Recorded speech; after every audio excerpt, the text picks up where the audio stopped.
een draakje. Ik sta nu op Vasteloven zonnig voor het gemeentehuis op een ruiver. Het voelt angers als angers. Normaal gesproken hebben we nu een sleuteloverdracht in RTV de Troubadour samen met onze burgemeester Bob Forstermans. Waar onze burgemeester dan nog een ludiek steekspel de sleutel overhandigt aan de prins, de jeugdprins en de bakkers. Zodat zij tijdens die Vasteloverdag de macht hebben over het draakje. Ik ga eens kijken of we een gebiedje kunnen mee laten kijken in die keuken wat de sleuteloverdracht inhoudt. Ik ga eens even aankloppen, kijken of de burgemeester toe is. Ik huur ook het, volgens mij gaat dat wel goed komen vanmiddag. Hey, dag, Vos Mark. En welkom in Verruiver. Ja, dankjewel. Lukt het er best? Ja, vandaag als we het niet in Wezel kunnen doen, dan doen we het gewoon anders. Dan komen we op bezoek, die Bob. Nou, je zit van harte welkom. Kom gauw naar binnen, het is aardig koud hier op deze Vasteloven zondag. Dat En moet dan ik gaan we zeggen. binnen maar eens even kijken wat we er samen van kunnen maken. Dat gaan we doen. Lieve mensen, ik wil u even meegeven. Alles wat we vandaag zeggen is met een knipoog naar de werkelijkheid en is niet op een persoon bedoeld. Mark, ik heb ook een pilsje. Dan drinken we gemeentepils vanmiddag. Kom maar gratis.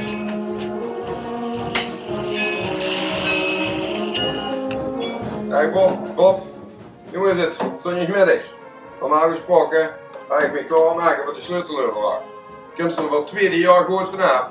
Maar ik zal je één ding zeggen. Volgend jaar was het toch het haasje, joh. Ik zal zorgen dat ik de soep af heb. Maar volgend jaar haat ik vast. Want alles wordt nu dik en dubbel opgespaard door de financieren. Ik zou zeggen, een schöne vastelavond even nog. Mark, nou welkom op mijn kantoortje. Ja, dankjewel. Ik heb het een beetje in drakensferen gemaakt. Sorry voor Sjoerd van de Windbuils. Maar ja, als de zo'n hoog bezoek kiest, dan moet ik zorgen dat het er gewoon goed ziet. Gewoon het zeggen. Dus welkom. Ja, dankjewel. Lotte wat moest van maken. Ik zal eens beginnen met dus echt een gemeentepils te schenken. Oh, lekker. Dan kiegel het ganse jaar goed. Ja, daar was ik een bang voor. Ik ken niet aan dichttippen Rob van Troebie, maar hey, doen we het mee. Gaan we zeker doen. Ja, laten we dan vandaag maar gemeentepils drinken. Als Proost. je volgend jaar naar Oost toe komt, dan zorgen we veel weer voor Eikbeer. En dan moet je uiteraard aan waar de gemeente zelf betalen. Ik heb dat wel zin in een pilsje. Proost. Ja, burgemeester, voor zo juist het filmpje van Rob Rutte, uitbater van RTV de Troubadour, waarvoor we jaarlijks de sleuteloverdracht presenteren. Vorig jaar stonden we voor ons allebei de eerste keer op een sleuteloverdracht. Ik moet eerlijk zeggen, Mick rammelde toen de box aan de voet van de zenuwen. Maar wie we er nou eenmaal klaar waren, zeiden we tegen elkaar, dat hebben we met elkaar hebben we dat leuk gedaan, want voor dich was dat uiteraard ook de eerste keer. Wie kijkt zich nu terug op die sleuteloverdracht van vorig jaar? Nou, laat ik beginnen, Rob. Ik ben in die soep met reuren. En die kom ik geer volgend jaar eten, maar alsjeblieft niet deze soep. Want als ik deze soep, als ik door een jaar in ga reuren, dan kies ik leven over een frietje bij Merit 5.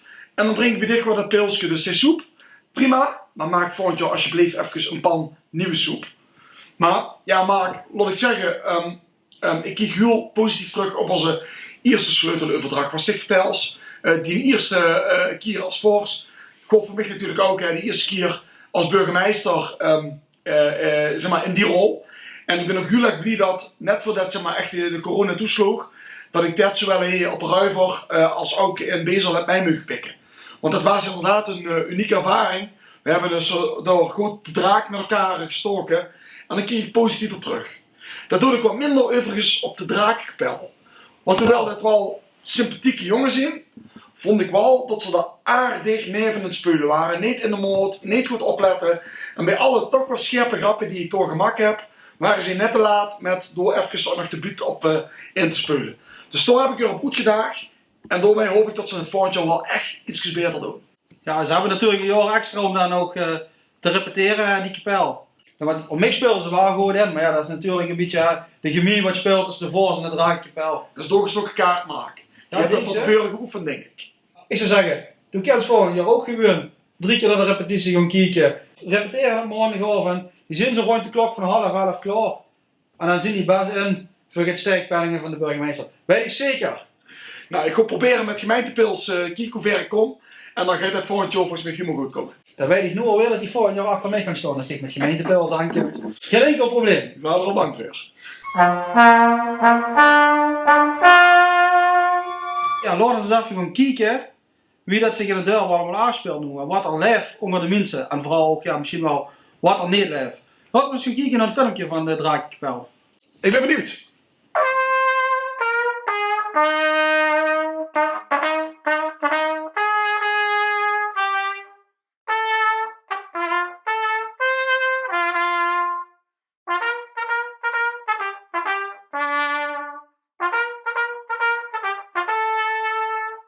Zo, ik heb alles en ben klaar om te gaan. Maar helaas moeten we dit jaar met de kapel een instrument toe te staan. Dit jaar niet op carnavalszondag samen muziek maken. Het Gliske Beer zal nog anders gaan smaken.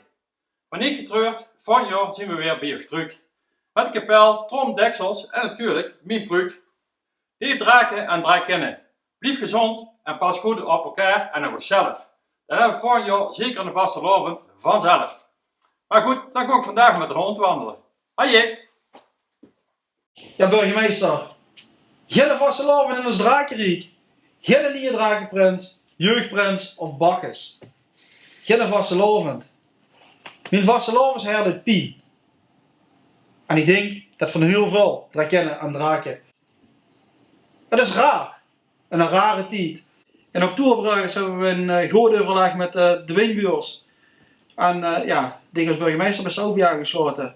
Besloten dat we dit geweldige gemeenschapsfeest niet door kunnen laten gaan.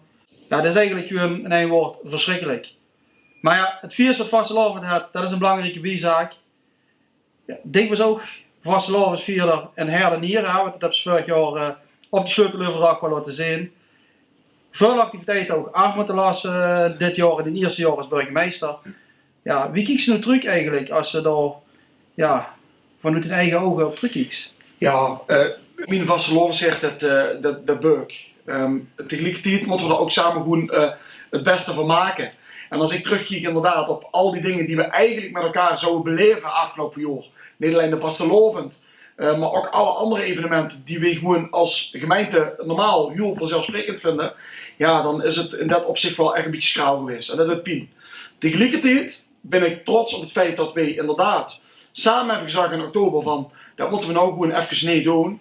Ja, daar heb ik ook heel veel positieve geluiden op gekregen. Zo van nou, dat is gewoon verstandig. Het kan even niet anders. En tegelijkertijd ben ik daarbij ook heel erg trots op de dingen die dan wel kunnen. Dus is ontzettend veel leuke initiatieven. Een quiz. Nou, dit soort dingen die we met elkaar doen. We maken er desalniettemin toch gewoon het beste van. En dat maakt me als burgemeester dan ook wel heel erg trots. En Mark, 2 jaar, Prins Tim, dat fixen we wel. Dat hadden we van tevoren ook niet verwacht. En dat is ook mooi. Dat hadden we inderdaad niet verwacht, dat we Prins Tim de Eerste 2 jaar 3 aan het roerrijden staan in ons Drakenriek. Ik ga je ook keer anders gezien, maar inderdaad, het heeft ook zijn mooie dingen. Wat ik dit wil meegeven als burgemeester is wie ze voor de gemeenschap is gaan staan. In deze toch bizarre tijd. Ik denk dat ze dat op een hele sympathieke en nette wijze hebben gedaan. En dat heel veel drakennen en draken er vooral positief tegenover staan. Wie stichtig daar hebben ze neergezet als nieuwe burgemeester. Ja. Nou, niks meer toevoegen. Maar ook als ik zie wie ze dit vandaag samen met de carnavalsvereniging de Draken oppakt, dan moet ik zeggen grote complimenten. Mark, we zien nog niet door het interview hier, dus er kan ook van alles gebeuren vandaag, maar dankjewel. Hij dacht, dan pak ze me misschien niet zo hard aan vandaag. Dan heb ik die punten weer in de tas. Precies, puntjes erbij. Ja, dankjewel. Ja, en ondanks dat het voor veel ondernemers een lastige tijd is, de coronaperiode, ja, het Dagwinkel Bezel is toch benaderd om met haar samen een actie gaan te doen. Hebben we daar vorige week zaterdag vastelovensbal gevuld. Die wat de mensen daar tegen een prijs kosten kopen. Een ludieke actie waarvoor als vereniging de kast weer een beetje mee hebben kunnen spekken. En ik waardeer het dan ook enorm van Dagwinkel Bezel. Wat we Geer via een filmpje even willen bedanken en het podium willen geven wat het verdient.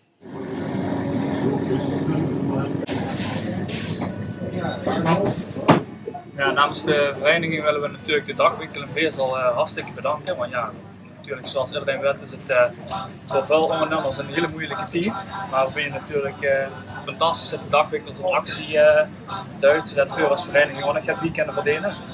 En namens de ganse CW de Draken, iedereen die wat CW de Draken warm hartelijk vandaag, willen we dan ook de dagwinkel bezighouden en bedanken. Beste draakkundigen en draken, vastelovensvierders. Voor het eerst in ons 43-jarig bestaan geen vasteloven voor Joekskapel Mazesmine. Geen wagen opbouwen, geen nu peksjes aan of iPacksjes op kalefateren. Niet naar Maastricht, geen nieuwe muziekstukken instuderen, geen herenzitting, geen dameszitting en voor het eerst sinds 2003 geen Bezelse, boetegewone, binnenste, boetegedreide binnenzitting. 2021, wat Duitsers toch aan? In een afgebroken wagen dit te wachten staat, wie staat er weer een optocht mee kunnen gaan? Vastgehoesde treuten. Sefjanissen die niet meer weten wie verdroet zijn. Omdat we al langer dan een jaar niet meer gerepeteerd hebben. De Maashof, waar de BBBB is ontstaan, is weg. De Bonger is weg. En de herenzitting en de dameszittingen zijn weg. Geen prinsenreceptie. Geen een optocht. Wat doen voor als Joekskapel nog op deze eerd, zou ze de gaan vragen. Stilzien, niet bewegen, wie zullen elkaar blijven, geen bacillen en aerosolen de lucht in blazen, binnen blijven. En het zijn allemaal ingrediënten die niet bij een Joekskapel passen. Maar Mazesmine moet bewegen, hoor en muziek maken. Niet fijn, maar hel. Bij elkaar staan, tutten en treuten tot het de zijvroedes instrumenten drief. En naar buiten op de straat en de mensen laten lachen en laten zingen op de BBBBBB. Nee, 2021 wordt een jaar om over te slaan. En we hopen dat we in 2022 verder kunnen gaan met vastelovend vieren en joeks maken. Maar er zal nog heel wat water door de Maas struimen. En dan hopen we dat we volgend jaar weer vastelovend kunnen vieren en in november 2022 ons 4 keer 11-jarig bestaan kunnen vieren. Hij moet, blijf gezond en dan komt alles weer goed. Vastelovend samen. Sjaak van Deuzen, het boekbeeld van Mazesmine. De zussen aan zijn gezicht, het uit een pien. Kijk grauw. Geen vastelovend. Sjaak van Deuzen, die man die wat zo geer onder die Bezelse mensen steekt, wordt ik het zeile kaling gaan verkopen. Dat doen wordt er goed in is. Ja, echt een man met een vastelovensher. Het bloed dat stroomt door de heer, het vastelovensbloed. Ja, dat moet pijn doen op dit moment. Volgend jaar in december 22 viert Mazesmine een 4 keer 11-jarig jubileum. Laten we toch met z'n allen hopen dat voor als draakinnen en draakje daarbij aanwezig kunnen zijn en daar een geweldig feest van kunnen maken. Maar ik hoop eigenlijk dat we ieder los kunnen en dat Mazesmine weer keihard muziek kan maken tijdens zijn vastelovend in 2022. En dan nog het burgemeester. In 2006 was de laatste boerenbroelof. En die gouden boerenbroedsparade hebben we toen. Toen werd er gezegd, dat kregen we een beter nummer voor elkaar. Ik ben er toch wel trots op dat een groep enthousiaste vrijwilligers het afgelopen jaar heeft opgepakt. En dat ze na 13 jaar weer een boerenbroelofsgezelschap op de been hebben gekregen. In de vorm van Boerenbroelof Nieuwe Stiel. Laten we eens even gaan kijken wat het organiserend comité daarover te vertellen heeft. Wat die als boodschap hebben voor de Bezelse gemeenschap. Ik ben benieuwd. Wat was het toch zo'n vorig jaar? Hier met al die duizenden mensen die hier bij de Maashof kwamen kijken. Naar de eerste keer boerenbroelof Nieuwe Stiel. Het dak ging eraf. Ja, en het terras ook. Maashof, ja, is niet meer. Maar, niet getreurd, volgend jaar kunnen we gewoon naar de Bonger. De eerst van niet. Zelf? Te klein. Meer op 5? Ook dit. Oh, dan moeten we maar naar de Troebie. Of het keur burgemeester een beter idee. Als je nu voor de locatie zorgt, dan zorg je voor wel dat er het leven komt binnen de dorp.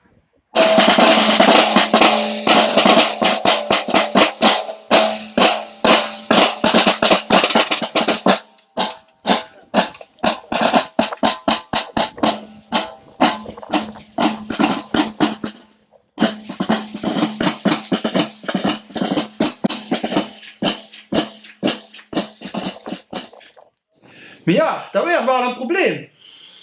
Geen zaal meer in ons dorp. Ik zit met mijn handen in de hoor. Hoe moet ik volgend jaar nou in hemelsnaam de nieuwe drakenprins onder de draak moeten horen? Nou, maar ik maak me allereerst wel een beetje zorgen. Blijkbaar als we een zaal hebben, en we hebben door de boerenbroelhof, ik vroeg me af voor ik überhaupt met het gezelschap nog kan komen. Want overal waar ze komen, weer blijkbaar de tent zo afgebroken en nooit meer opgebouwd. Het terras heb ik gezien, was al weg. Dus ja, waar moeten we überhaupt hier met het gezelschap? Maar tegelijkertijd denk ik dat ik ook de oplossing heb. Want wat is er nou mooier om zo'n feest te vieren midden bij ons op het plein? Op de markt, een grote tent, de taps erin van Rob en van Mert 5. En dan bouwen we met elkaar gewoon door dat feestje. Dus volgens mij lossen we het zo op. Dat lijkt me een prima idee, burgemeester.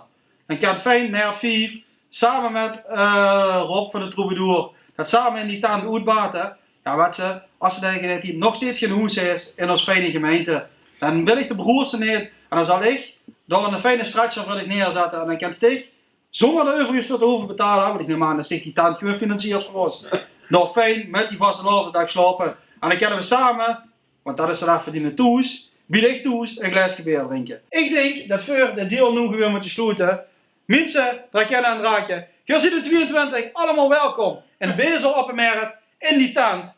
En dan geven voor, of alle drakennen en draken, drinken dan geer een pilsje samen met de burgemeester. Want die heeft hij dan gefinancierd. Ja, volgens mij, dat klinkt natuurlijk ontzettend sympathiek. Maar de wet is ook hoe het bij de overheid werkt. Als wij iets financieren, doen we het altijd van belastinggeld. Dus als wij met elkaar kunnen regelen dat we een dubbeltje van Vostermans op de beerprijs gaan zetten, dan verdienen we door mij zoveel geld dat wij de tent ook makkelijk kunnen financieren. En dan blijf ik ook keer slopen natuurlijk. Dus ten deel maken we. Afgesproken. Gaan we zo doen. Mooi. Ik zal even het gemeentepils drinken, proost mensen. Lekker. Leef mensen, dit hield ze toch niet voor mogelijk, hè? Zit ze hier op vastelovend zonnig in een leeg café. Vorig jaar hadden we de allereerste boerenbrunch en 3 dagen Polonaise van lol en plezier. Dat was toch pas echt het vastelovensvirus. Maar nu is het stil en dat komt door een gaan zangervirus. Zijn we alleen open voor koffie en een bekertje of een nonnen voor op de voes? Laat ons toch hopen dat er weer snel gaat leven in de dorp moet komen. Gezellig samen op die terrassen. En dan volgend jaar hopelijk weer ouderwets vastelovend. Maar voor nu kan ik alleen maar zeggen, hou vol, blijf gezond en tot snel. Ja, burgemeester, wat is zo'n filmpje van Mert 5. Dat dit er rode schoenen in elkaar gezet, maar dat kan hij wel. Maar die jongen had ook een zwaar jaar achter de rug. Als starten de kastelein in ons kerkdorp en dan gelijk coronacrisis. Hij had de vastelovend vorig jaar nog gehad, maar daarna ging de deur gauw genoeg op slot. De frietkrom heet er en hij had nu een TKW, zoals ze dat zo fijn noemt. Een tasje koffie met een nonnenvot, die kan ze er afhalen. Maar het is wel een lastig uur. Laten we hopen dat het ook voor Roy, net zoals voor alle andere kasteleins, betere tijden geeft. En dat we weer samen dat putje bier kunnen gaan drinken. En de Polonaise kunnen lopen. Wie dicht door die tent. Want ja, dat is natuurlijk wat voor als drakennen en draken heel graag willen. Vastelovend vieren, sjoenkelen en Polonaise lopen binnen 1,5 meter. Ja, nee, absoluut. Ik ben het echt helemaal met de grenzen maken. Ik heb echt te doen met al die ondernemers die al heel lang boeten hun schuld gewoon niet dat kunnen doen, waar ze goed in zien, waar er hart leed en waardoor ze eigenlijk ook hele onzekere tijd hebben. Dus heel veel respect voor het feit dat ze het überhaupt nog allemaal redden op dit moment. En door vind ik, moeten we echt heel veel zorg voor hebben, ook naar de toekomst toe, dat we goed voor ons ondernemers zorgen. En laten wij afspreken dat als Rob van Troubadour volgend jaar deze soep tegen jou alles dan toch serveert, dan gaan we die wegspeulen bij Mert 5 met een groot glas bier. En dat Rob dat niet, de soep serveren, dan gaan we nog steeds het frietje eten samen bij de Mert. Daar heb ik nou al zin in. Zeker, leggen we een goede boom. Dan drinken we nog een paar putjes bier bij Mert 5. Zo is dat. Top. Laten we eens even samen gaan kijken, want de dakwinkel heeft ook nog een boodschap aan Bezel.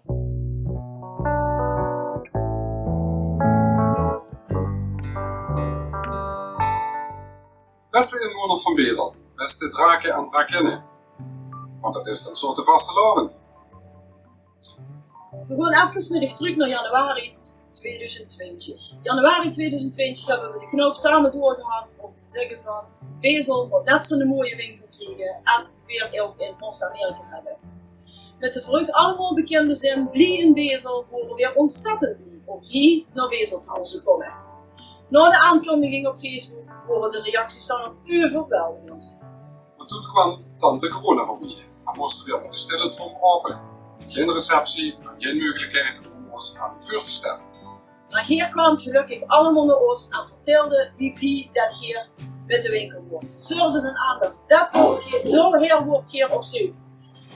De regel staat bij ons gelukkig hoog in het vaandel en daarom is even een bruidje in deze tijd wat altijd voor iedereen goed uit.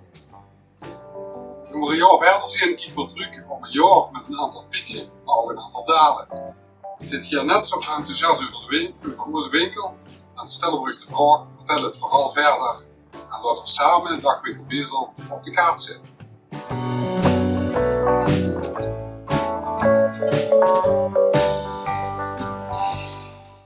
Ja, burgemeester, zoals de eigenaren van Dagwinkel Bezel al zeggen, een belangrijke faciliteit in een dorp wie Bezel.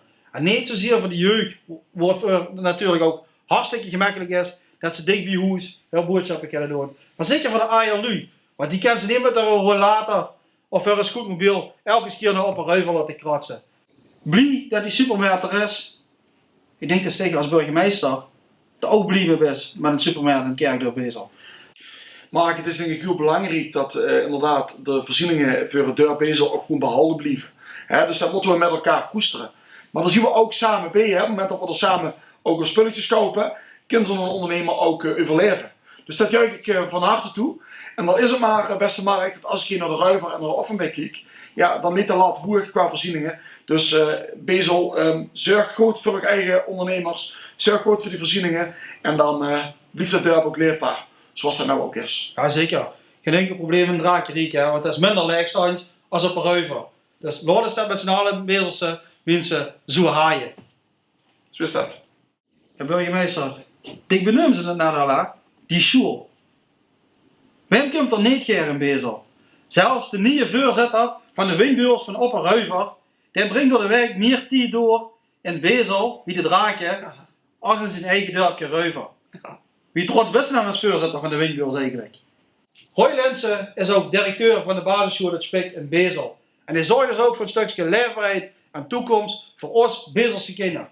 Laten we eens gaan kijken wat directeur, maar ook voorzitter van de windbeurs, Roy Linsen, aan ons te vertellen heeft.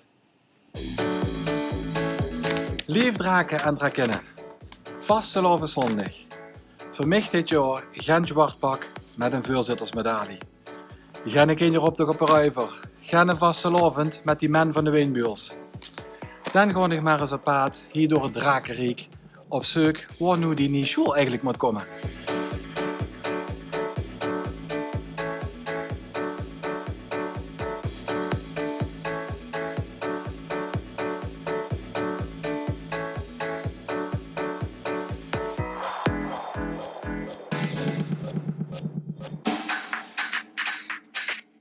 Ja, verschillende plaatsen heb ik nu gezien. In Bezel is heel veel mogelijk.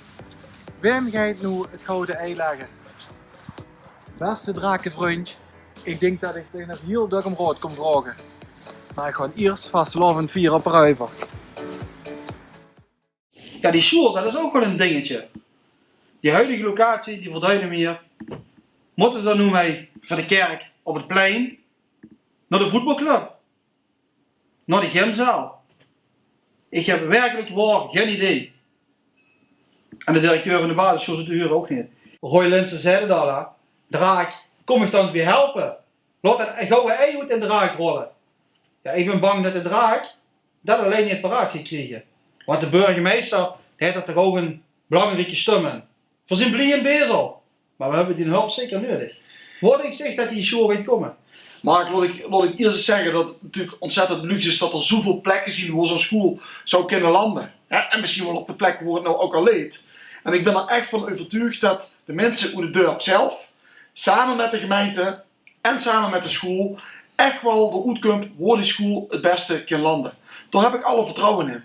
En ik zou zeggen, als de Roy uit de Ruiver dan toch bezig is, Misschien gisteren nog wel een diepe dans van het Grascollege naar Bezel horen. Dan maken we er meteen een helemaal compleet verhaal van.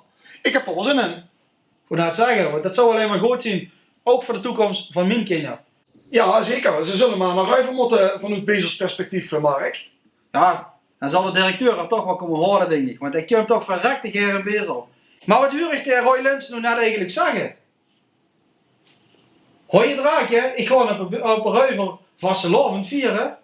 Ik weet niet wie gezellig het vastelovend op een Ruiver dan is. Als toe, met corona nu, vastelovend kan gaan vieren. Nee, ik geloof dat niet. Destijds daar geen putje beer te drinken nu. En daarbij, dat zou ik ook niet kennen. Want wie kent ze nu live bij ons in de uitzending zien? Als ze op een Ruiver vastelovend gaan vieren. Ik zal het wel huren in een keer tijdens een audiogesprek. Want ik kan me niet voorstellen dat op dit moment op een Ruiver in de schakel, dan zal er sowieso wel alleen staan een putje beer te drinken. Dat is nu een goede vraag.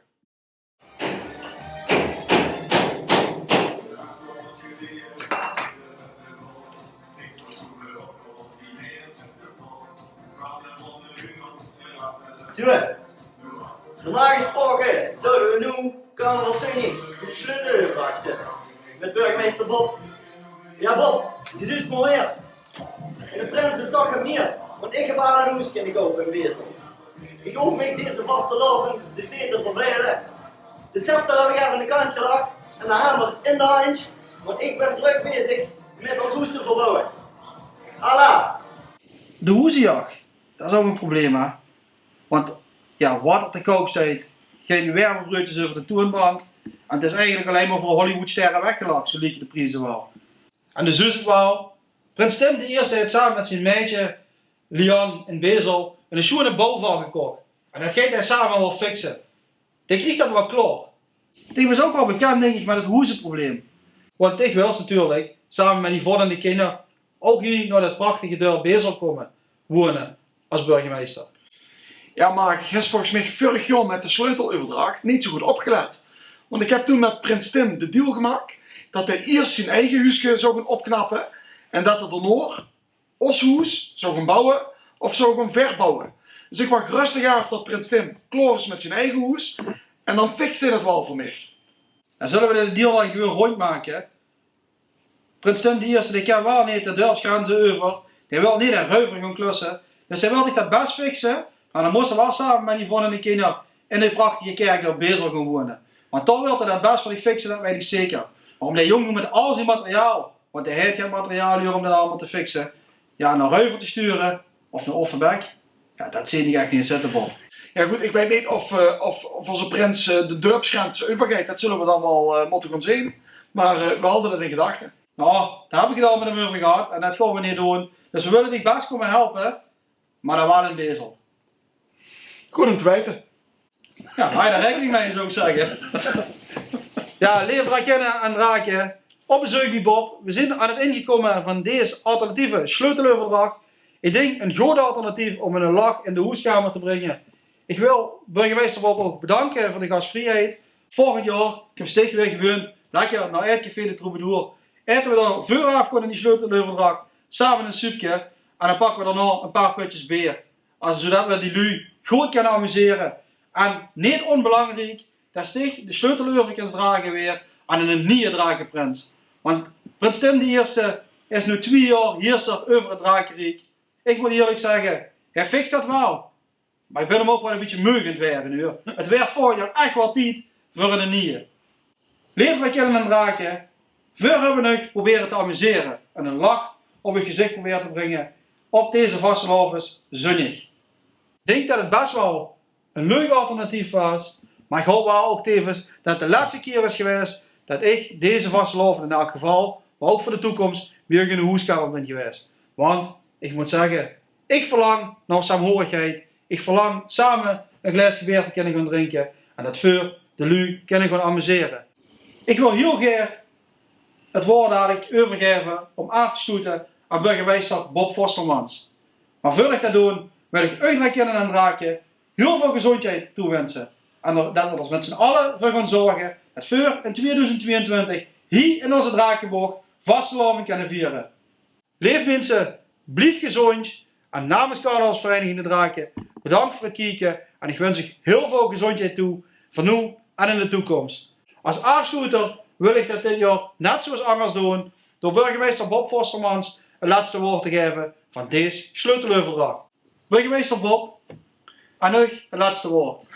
Dankjewel Mark. Nou, lief draken, het is echt een heel ander jaar als dat we met elkaar normaal gewend zien. Zelfs vastelovend moet er eigenlijk aan geluiven en vieren we in Bezel toch gewoon anders. En dat maakt mij trots. Dus laten we hopen volgend jaar weer op een hele normale manier terug naar hoe we dit met elkaar gewend waren.